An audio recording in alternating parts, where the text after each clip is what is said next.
मन की किताब 14 जुलाई 2023। 11वां मोक्ष दिवस।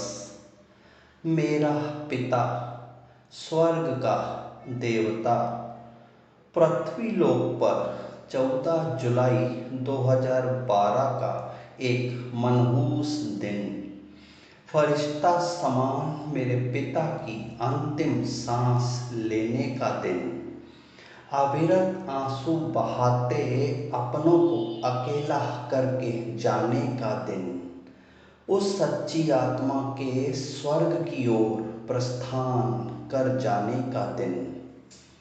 देवलोक में उसी क्षण भ्रमण पर निकले स्वर्ग के 99 देवता ईश्वरीय आदेश का पालन करने हाजिर थे। सभी देवता पृथ्वी लोक से शरीर छोड़कर स्वर्ग पहुंचा था एक फरिश्ता, देवताओं के द्वारा संपूर्ण सम्मान के साथ ईश्वर के दरबार में पहुंचाया गया वो फरिश्ता।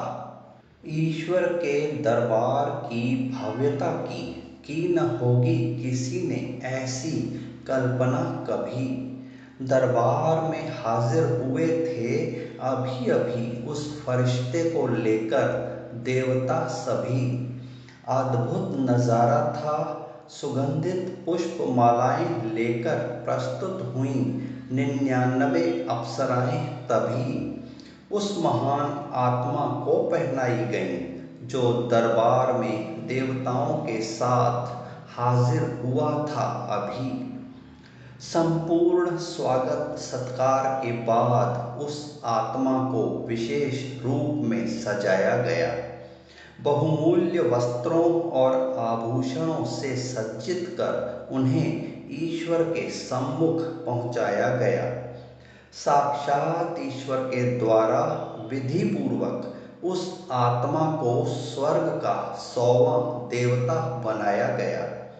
तत्पश्चात अप्सराओं के नृत्य और संगीत के साथ भव्य उत्सव मनाया गया।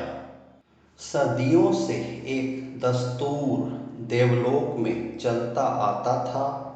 पृथ्वी लोक से आई आत्माओं को 2 श्रेणियों में विभक्त किया जाता था।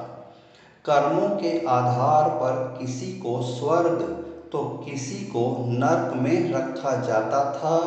कुछ विशेष महान आत्माओं को देवता का दर्जा प्रदान किया जाता था।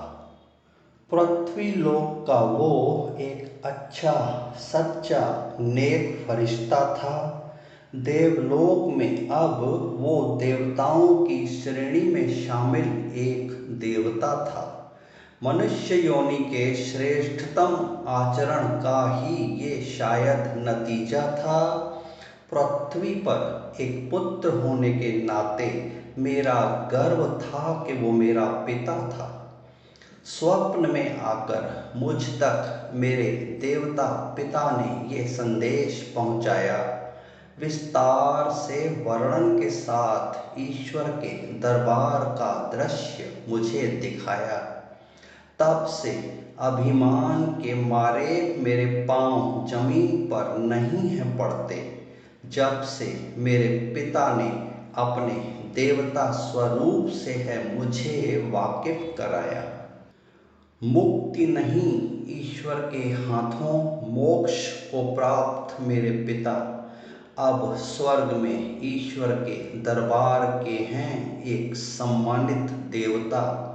पृथ्वी लोक पर अपने देवता पिता की मैं जिंदा परछाई उनकी खींची लकीरों पर ही अपने कदम रखने की कोशिश हूँ करता।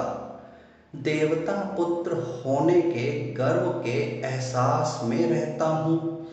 हरदम उनके साथ के आभास में रहता हूँ। उन्हीं का दिया हुआ ये अनमोल जीवन है। सिर पर हमेशा उनके आशीर्वाद के विश्वास में रहता हूँ। औलाद को जन्म देने का श्रेय जिस पिता को देता हूँ, जीवित पिता को भरपूर सम्मान देने का हर पुत्र से आग्रह करता हूँ। उनकी आशाओं अरमानों पर पानी फेरने का अधर्म न किया जाए। ईश्वर का दर्जा देकर पिता को पूजने का संकल्प हर पुत्र से करवाता हूँ।